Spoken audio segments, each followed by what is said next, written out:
CP sir. ஏ? என்ன குனிங்க சொல்றேன். எதுக்கு மேல ஏறதா? கேட் ஏறி குதிக்கிறத அவ்வளவு அசால்ட்டா சொல்றான். ஆமா, எத்தனை வீட்டுல இந்த மாதிரி நீ ஏறி குதிச்சிருப்ப? 999. இது 1000வது வீடு. ஃபங்க்ஷன் பண்ணலாமா?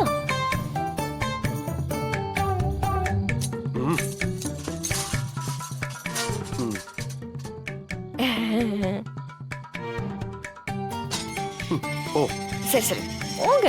சரி வா.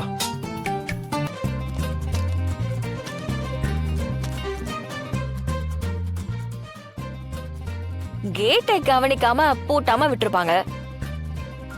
கதவை திறந்து வைக்கிற அளவுக்கு அவங்க ஒன்னும் அவ்வளவு கேனம் இல்ல. இன்றே டவுன்லோட் செய்து உங்கள் ஃபேவரட் ஷோக்களை என்ஜாய் பண்ணுங்க.